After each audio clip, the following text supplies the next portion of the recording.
¿Qué es el budismo práctico? El budismo es una religión que existe en muchos países de Asia, pero también es una filosofía. De hecho, todas las grandes religiones en el trasfondo tienen una filosofía. De lo que voy a hablar ahora es de la filosofía budista. Básicamente, inicia la filosofía budista con las principales enseñanzas de Siddhartha Gautama, conocido como el Buda, alrededor de 500 años antes de Jesucristo, en Nepal y la India. Y su fundamento que podemos nosotros constatar o verificar en innumerables tratados sobre el budismo, tanto desde el aspecto religioso como desde el aspecto filosófico, está basado en las cuatro nobles verdades. Ahí es donde inicia la enseñanza budista, las cuatro nobles verdades y el noble óctuple sendero. Y eso es de lo que voy a platicar ahora, de estas cuatro verdades y del sendero óctuple, que nos lleva precisamente a la realización de la enseñanza principal, prístina, de Siddhartha Gautama, el Buda. ¿Cuáles son las cuatro nobles verdades? La primera verdad que descubrió este filósofo o este pensador es que todo el mundo sufre. O sea, es la verdad del sufrimiento. Él descubrió que en la vida humana siempre hay sufrimiento. Y esto sucedió hay una historia donde él, siendo un príncipe, sale a recorrer la ciudad donde él vivía, más bien en las afueras de la ciudad donde él vivía, y se encuentra con algunos descubrimientos que él no había visto en su vida en en el reino o en el palacio donde él vivía con su padre. Muy joven se había casado, lo habían casado, ya tenía un hijo, pero había algo que lo inquietaba. Entonces sale de esa zona de confort, digámoslo así, y se encuentra con varias escenas. Un anciano, un enfermo muy grave y una persona, un cadáver, una persona que había muerto y que lo llevaban ya a incinerar. Entonces se encuentra con un anciano, con un enfermo muy grave y con una persona que había muerto. Y eso lo impactó tanto que empezó una búsqueda de respuestas. Y eso lo llevó a toda una historia que ustedes la pueden verificar en cualquier libro o ahora en internet, sobre esa trayectoria que sigue este personaje, este príncipe, Siddhartha Gautama, hasta que llega, después de aproximadamente 6 años, según dicen algunos textos, de esta búsqueda incansable, llega al descubrimiento y a un estado de conciencia, a una conexión con su propio ser en su interior, a un estado de conciencia que se conoce como el estado búdico. Y de ahí viene lo del título de Siddhartha Gautama, el Buda. Es un título, es un estado de conciencia que, según las enseñanzas budistas, todas las personas podemos alcanzar. Es un estado de conciencia superior. Ya cuando llegó a esto y que sale de su retiro, comienza a enseñarle este método que él de alguna manera descubrió y se lo comienza a enseñar a otras personas. Y ahí es donde comienza lo de las cuatro nobles verdades. O sea, la primera verdad de que todo mundo sufrimos. La segunda verdad de que el sufrimiento no es la causa, sino es un efecto. Es decir, hay una causa del sufrimiento. La segunda verdad, la causa del sufrimiento. Según esta búsqueda, la causa del sufrimiento es la ignorancia. La ignorancia no en cuanto a la no posesión de algún conocimiento, al no tener algún conocimiento, sino a tener conocimientos equivocados acerca de la vida, de quiénes somos nosotros, cómo es la vida y por qué estamos aquí y qué tenemos que hacer en la vida, cuál es el propósito de la vida. Esa es la ignorancia. Y esta ignorancia básica es lo que provoca el sufrimiento, según esta enseñanza budista. Esa fue la segunda gran verdad. La tercera verdad es, si el sufrimiento no es la causa, sino es un efecto, ¿cómo puedo eliminar el sufrimiento de la vida? ¿Es posible eliminar el sufrimiento? Y Siddhartha Gautama pensó que si eliminaba la causa del sufrimiento, el sufrimiento automáticamente iba a desaparecer de la vida de las personas. Entonces, la tercera verdad es que hay que eliminar la causa del sufrimiento, que es la ignorancia. Y la cuarta verdad es que para poder eliminar esta ignorancia, es decir, la causa del sufrimiento, tenemos que seguir, ahora lo podríamos decir en términos más actuales, una metodología, un método, que viene siendo el noble óctuple sendero, es decir, el sendero de 8 pasos o de 8 elementos, que están aquí a un lado de la presentación.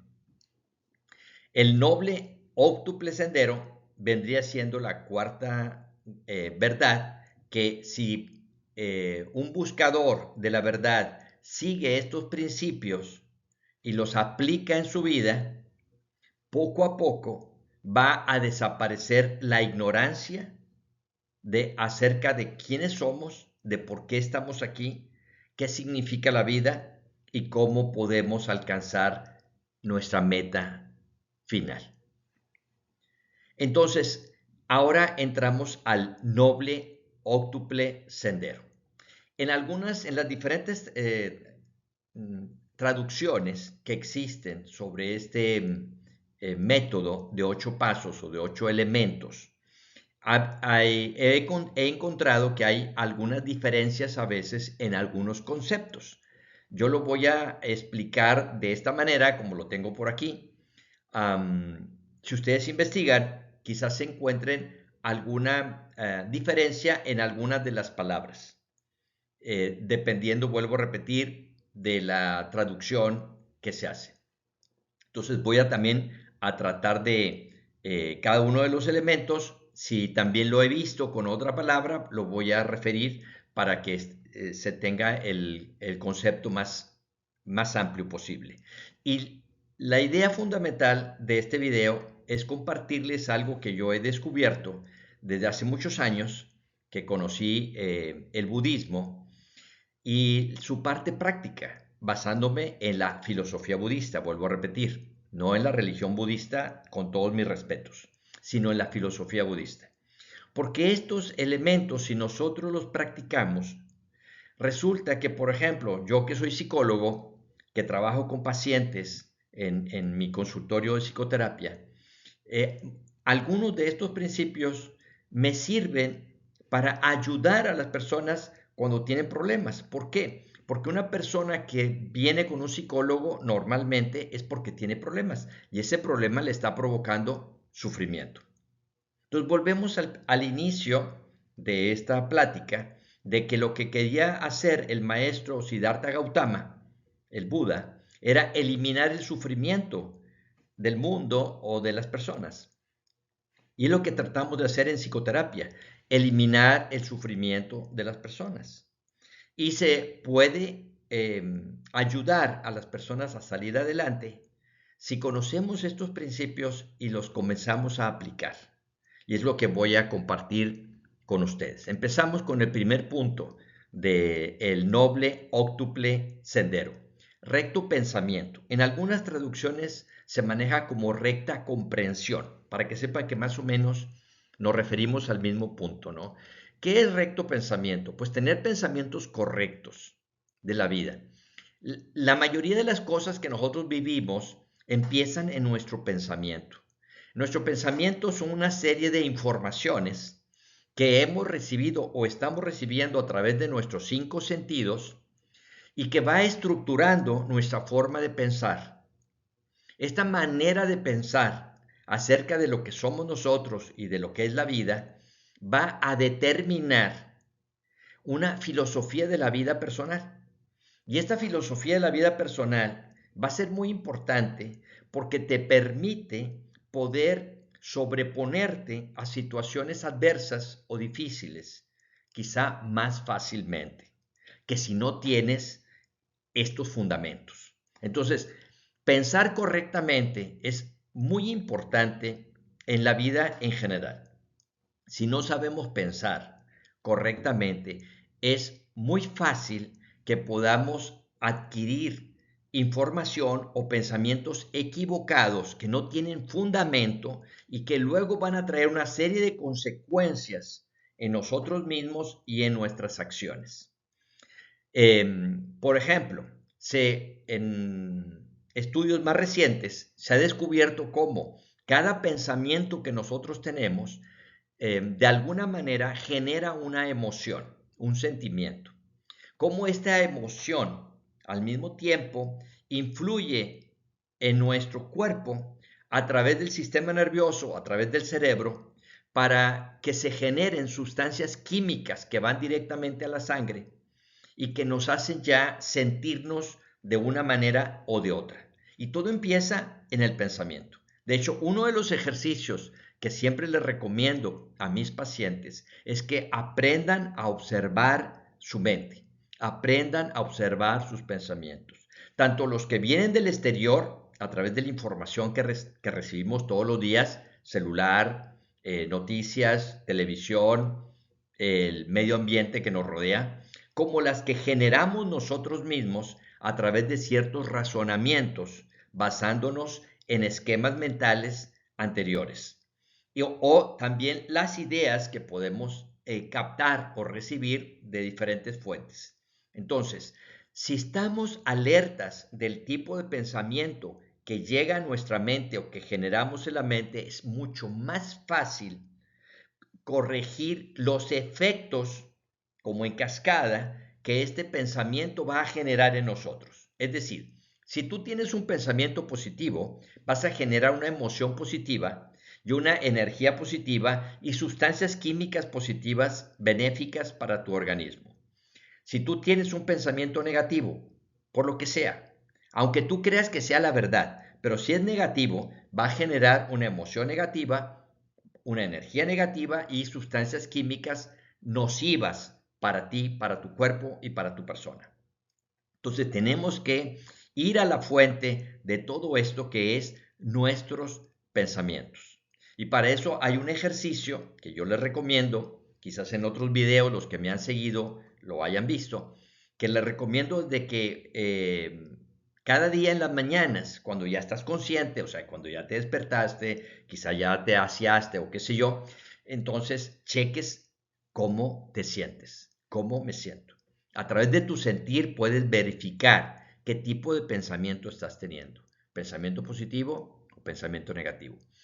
¿Qué vas a hacer? Cada vez que te des cuenta que tienes un pensamiento negativo, simplemente lo cancelas o lo haces a un lado y lo cambias por un pensamiento más positivo. Así de sencillo. Pero no es fácil en la práctica, porque normalmente nuestra mente piensa en automático. Muchas, muchas cosas que uno está pensando, muchas ideas que uno está teniendo, no las estamos teniendo conscientemente, voluntariamente. Las estamos teniendo a través del proceso automático de la mente. Por eso tenemos que ser muy observadores de nuestro pensamiento y cambiar estos pensamientos. Bueno, esto es muy antiguo, viene desde la filosofía budista, como vuelvo a repetir, hace más de 2500 años. Y también es actual porque se ha visto ahora a través de las neurociencias y a través de la psicología y de otras líneas de pensamiento que es fundamental para todo lo demás que queramos hacer en la vida. El recto pensamiento o la recta comprensión, como también algunas veces aparece en algunas traducciones de este tema. Segundo principio, recta palabra. O sea, tenemos que aprender a escucharnos a nosotros mismos cómo hablamos, porque la palabra es el pensamiento materializado. Los pensamientos los estamos teniendo aquí, podemos tenerlos, jugar con ellos, escoger, pero ya cuando lo dices es como si ya lo decretaras, como si ya lo definieras. Lo que estás pensando se define a través de tus palabras. Y esto es también muy importante y se ve en muchas líneas de estudios profundos de, por ejemplo, pensamiento positivo, de metafísica, de psicología, de diferentes áreas se han puesto a estudiar este tipo de manifestaciones. La palabra es muy importante y desgraciadamente muchas personas no le dan la debida importancia a sus palabras. Se expresan, digamos, muy inconscientemente, sobre todo cuando dices cosas de ti mismo. Eso es muy importante. ¿Cómo te describes a ti mismo? ¿Cómo hablas de ti? Es como piensas de ti. Y si tus palabras son despectivas para tu propio ser, son denigrantes, te consideras más bajo o qué sé yo, sentimientos de culpa, muchísimas cosas que van a atentar contra tu integridad como persona. Entonces tenemos que aprender ahí que a manejar correctamente las palabras. Primeramente de cómo nos describimos, pero también luego de cómo describimos a los demás, cómo nos expresamos de las demás personas. Cuando alguien te pregunta, oye, ¿qué piensas de tal persona? Cuidado, escúchate cómo te expresas de esa persona, porque hay una regla muy interesante. Lo que tú ves en los demás, probablemente lo tengas tú. Lo que tú digas de otra persona, para el que te está escuchando o te está observando, es como si tú te estuvieras describiendo a ti mismo o a ti misma. Así es que hay que tener mucho cuidado también de cómo nos expresamos hacia los demás.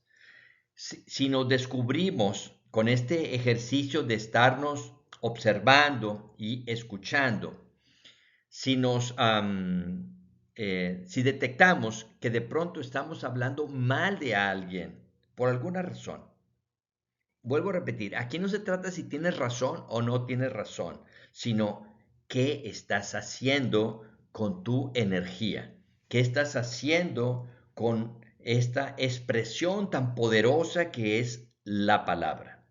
Y viene en muchos textos sagrados, tanto del cristianismo, el judaísmo, el islam, en el budismo, en el hinduismo, en todas partes, desde la antigüedad, descubrieron que la palabra es un poder extraordinario y hay que usarlo correctamente o lo más correcto que podamos. Entonces hay que cuidar, por favor, nuestras palabras. Ya si queremos ahondar un poco más, yo los invito a que busquen algún texto budista, sobre todo que hable de el noble óctuple sendero, para que les desglose un poco más cada uno de estos temas, si acaso te está llamando la atención, y para que verifiques esto y te des cuenta de la importancia que tiene la palabra, así como el pensamiento también es la palabra. Tercer aspecto, recta acción. A veces también se le traduce como recta conducta. O sea, ¿cómo es tu comportamiento exterior? ¿Cómo es tu conducta? ¿Cómo son tus acciones? ¿Son benéficas para los demás, para el medio ambiente y para ti? ¿O estás causando daño con tus acciones hacia los demás? Esto es muy importante, porque la idea es que toda acción que tú realices sea constructiva y positiva para todas las personas y para todos los seres, como se dice en el budismo, no solamente las personas, para el bien de todos los seres. Es una fórmula que viene desde el budismo, para el bien de todos los seres. Si tú haces algo que está dañando a algún ser viviente, animal, mundo vegetal, y sobre todo personas, pues detente, porque esas acciones van a traer una consecuencia que se llama la ley de causa y efecto.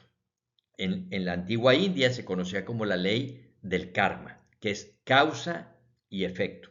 Entonces, si tus acciones son destructivas o dañinas para alguien, tarde que temprano va a haber una consecuencia de esas acciones hacia ti. Es decir, lo que tú hagas te va a traer luego que te pasen ciertas cosas a ti como un efecto de tu causa. Y también empieza desde las palabras y desde el pensamiento. El karma trabaja en todos los niveles. Pero aquí ya es mucho más claro, mucho más manifiesto. Y así no te das cuenta que estás haciendo algo dañino para otras personas. Cuidado, cuidado. Hay que estudiar eso. Hay personas que dicen, es que mientras no me vean, no pasa nada. No, no se trata de que alguien te vea, no se trata de que sea legal o no legal, se trata de que si estás haciendo daño a alguien, tú tienes que luego compensar eso de una manera o de otra.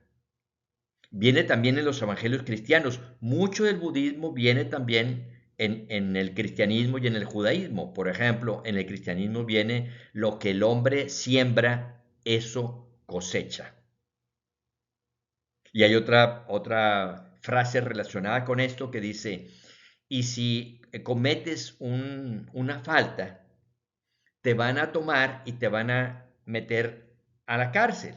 Con otras palabras, dice, y no saldrás de ahí hasta que hayas pagado el último denario. Por ahí vienen los evangelios. Es decir, las consecuencias de tus acciones las tienes que pagar o que compensar de alguna manera. No nos libramos de esta ley. Por ahí también ya en términos más actuales se dice, Dios perdona siempre, los hombres algunas veces, la naturaleza nunca. Y a eso se refiere. Las leyes de la naturaleza son inviolables. No hay con que, bueno, voy a pedirle perdón, voy a hacer esto. No, ya lo hiciste, espera las consecuencias. Así es que mejor no lo hagas. Es decir, antes de hacer algo, si tienes duda de lo que vas a hacer, sea bueno o malo, por favor, no lo hagas. Solamente haz aquellas acciones, comportamientos, conducta, que tú sepas, que estés seguro o segura que son benéficos para ti y para los demás. Porque a veces hay acciones que tú puedes decir, es que esto es bueno para mí, pero si daña a otras personas, entonces no es una acción correcta. La acción correcta tiene que ser, vuelvo a repetir, para el bien de todos los seres. Es decir, que no perjudiques a nadie con lo que tú haces, con lo que tú dices, con lo que tú piensas. Ahora nos vamos al cuarto punto, recta subsistencia. Se refiere a cómo es tu trabajo, en qué trabajas, qué es lo que haces tú para subsistir, cuál es tu manera de tener ingresos. En el caso de los jóvenes sería sus estudios, el equivalente al trabajo en los jóvenes que no trabajan todavía, pues los niños, los adolescentes, los jóvenes es su estudio. Pero para las personas ya adultos es cómo es tu medio de subsistencia. Por eso en el budismo están prohibidas ciertas profesiones donde tienes que, digamos, matar animales. Está prohibido en cualquier forma. Acá en Occidente somos un poco más laxos. Se permite matar animales, pero personas no. Bueno, en el budismo son mucho más estrictos que en el judaísmo y que en el cristianismo o que en el islam.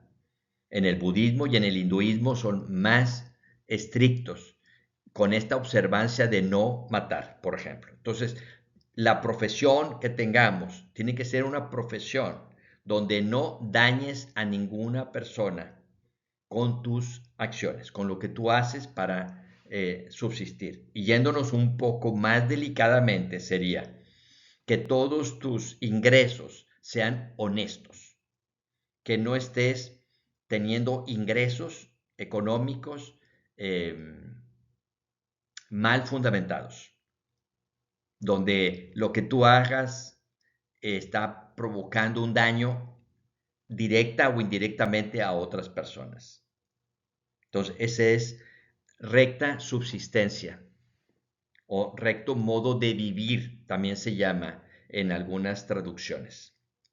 Siguiente principio, recta intención. En el budismo, como en muchas filosofías antiguas, se le daba énfasis no nada más a lo que hacemos, sino también a la intención, porque hay personas que pueden hacer algunas cosas, pero su intención no es correcta. A lo mejor lo que haces está bien, pero tu intención no es correcta. Tu intención es que te alaben o que te aplaudan o que pongan tu nombre allí en algún lugar porque tú diste cierto donativo, porque ayudaste de cierta manera. Bueno, aquí en esta filosofía vuelvo a repetir, es mucho más delicado y también tienes que cuidar tus intenciones. Tus intenciones siempre tienen que ser correctas. Hay personas que dicen, ay, es que pues me estaba comunicando con tal persona, yo pensé que no le causaba daño a nadie. Sí, pero estás casado o estás casada. ¿Qué andas haciendo mandándole mensajes a otra persona del sexo opuesto a escondidas de tu pareja? O sea, ¿qué está pasando contigo? Y a veces nos justificamos, no, no, es que no está pasando nada. Sí, pero ¿cuál es tu intención? Y luego, ¿qué tipo de comentarios estás poniendo por ahí? Amorcito, corazoncitos. ¿Por qué? ¿Por qué? Eso puede luego, si se llega a descubrir, dañar a tu pareja. Es una falta de respeto para tu pareja, por ejemplo, si estás casado o si tienes pareja. Recta intención en todo. Si queremos realmente crecer espiritualmente en esta vida, desarrollarnos, cumplir nuestra misión, como se enseña en el budismo, como se enseña en todas las grandes filosofías de todos los tiempos, tenemos que pulir todo lo que somos nosotros. Y uno de esos aspectos es tu intención. ¿Con qué intención das un donativo? Qué bueno que des el donativo, pero ¿cuál es tu intención? Limpia tu corazón, como dirían acá en los evangelios cristianos. Limpia tu corazón, limpia tus intenciones, para que todo lo que hagas te dé buenos resultados en el presente y en el futuro. Y además para el bien de todas las personas o de todos los seres. Siguiente punto, recto esfuerzo. O sea, en el sendero budista como en el sendero espiritual de todas las grandes filosofías, el esfuerzo es muy importante. Porque a veces tenemos la intención, yo quisiera alcanzar esto, pero no hago el esfuerzo para lograrlo. Es como, por ejemplo, en forma muy simple, los propósitos de año nuevo de muchas personas, ¿no? Inicia un año nuevo y dices, ahora sí, voy a hacer ejercicio, voy a hacer dieta, voy a hacer, no sé, voy a estudiar tal cosa, voy a mejorar mi trabajo, no sé. Y luego durante el proceso se va diluyendo y volvemos a caer otra vez en las mismas situaciones anteriores. Entonces, por eso el recto esfuerzo es muy importante. Si ya te comprometiste a hacer ejercicio, sé constante. Si ya te comprometiste a hacer meditación, sé constante. Si ya te comprometiste a hacer ciertos estudios, sé constante y termínalos. Si ya te comprometiste a algo bueno, constructivo, benéfico para ti y para otros, Sigue adelante. Ese es el recto esfuerzo. Que no nos desanimemos tan fácilmente, que ante pequeños obstáculos ya nos salgamos del camino. No, que sigamos en el camino que cada quien se haya trazado, según sus propias metas. Aquí se respeta a dónde quieres llegar o qué quieres hacer con tu vida. Al final de cuentas, es nuestra vida, es tu vida, ¿no? Tú decides qué quieres hacer con ella, qué quieres hacer con tu tiempo, por ejemplo. Recto esfuerzo para que obtengas mejores resultados. Y eso se aplica, el recto esfuerzo, tanto en las cosas materiales como en las cosas espirituales. Si una persona quiere mejorar en lo económico, pues tiene que tener un recto esfuerzo, esforzarse correctamente para lograr lo que quiere. Si quieres terminar una carrera profesional o seguir otros estudios, pues tienes que tener esta capacidad de perseverancia para decir hasta que lo logre. Lo voy a intentar hasta que lo logre, ¿verdad? O sea, se aplica en todas las áreas de nuestra vida. Para mejorar la salud también tienes que tener un recto esfuerzo. Voy a dejar tal vicio. Y luego a rato, sí, pero es que me gusta. Luego, no, ya, decídete. Y persevera. Ese es el esfuerzo. Que podamos tener algunas pequeñas fallas, debilidades que van saliendo en el proceso es normal, pero volvernos a levantar, sacudirnos el polvo del camino y adelante. Caíste una vez, no importa.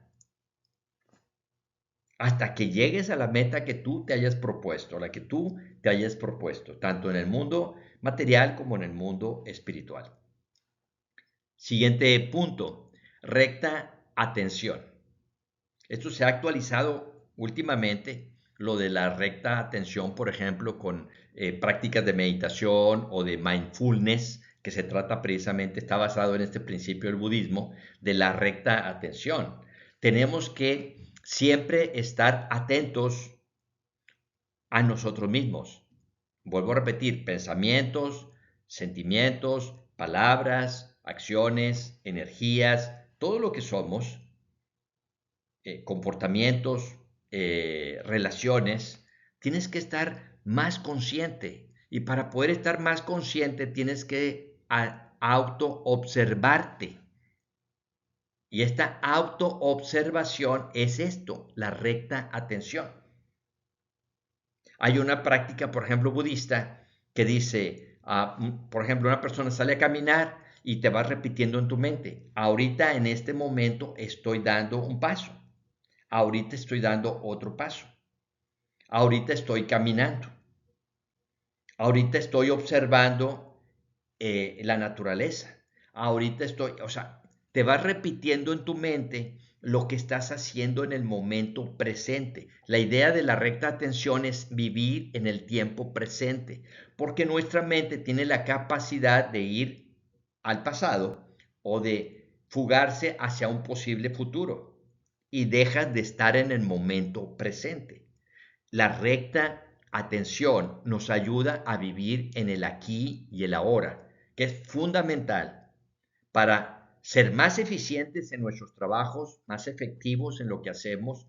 Cuando estamos con un ser querido, estar ahí con esa persona y no estar con el celular, ¿verdad? Estás con la persona, después ves el celular. ¿Por qué tanta tentación de estar viendo el celular? Ahorita estás con esta persona, enfócate con esa persona. Cuando ya se vaya esa persona, vuelves a agarrar el celular si quieres. Si quieres, tienes que revisar algo, qué sé yo. Es válido. Es una herramienta maravillosa, pero que no te distraiga del contacto humano. O si estás haciendo algo, cualquier cosa que estés haciendo, enfócate en lo que estás haciendo. Recta atención es como recta concentración. También algunas veces se traduce como recta concentración. Es aprender a vivir en el aquí y el ahora, vuelvo a repetir. Estar en el momento presente. Y por último, recta meditación que en algunas traducciones también se maneja como recta contemplación o simplemente meditación. ¿Qué es la meditación? Yo tengo una definición personal de meditación que es profundizar en nuestro propio ser. O sea, si se fijan, en los diferentes elementos del noble óctuple sendero, algunos son más como hacia afuera, como la palabra, como la acción, como el medio de subsistencia. Otras son más como de trabajo personal, como el pensamiento, la intención, el esfuerzo, pues también como un poco hacia afuera, y la atención. Y la meditación es fundamental para aislarnos del contexto, del medio ambiente y de los demás y estar con nosotros mismos. Necesitamos cultivar este aspecto que es muy importante. Momentos en que estemos con nosotros mismos. Por eso yo le llamo a la meditación profundizar en ti mismo o en ti misma. Y hay varias técnicas. Si gustan, luego pueden revisar algunos otros de mis videos donde hablo de meditación, incluso de ejercicios dirigidos que tengo por aquí en mi canal. Por ejemplo, visualización dirigida, donde a través de la imaginación haces un ejercicio de meditación, o a través de un relajamiento haces ejercicios de meditación, o a través de autohipnosis también haces un ejercicio parecido a meditación. En fin, la meditación es un arte, es una ciencia fundamental para conocernos a nosotros mismos, para salirnos por un momento del contexto donde estamos, volver a integrarnos, tomar fuerzas y regresar a la vida cotidiana, a lo que tenemos que hacer. Entonces, este es el noble óctuple sendero y las cuatro nobles verdades del budismo que yo llamo en este video budismo práctico. Espero que haya sido de su agrado y los espero en un próximo video. Hasta la próxima.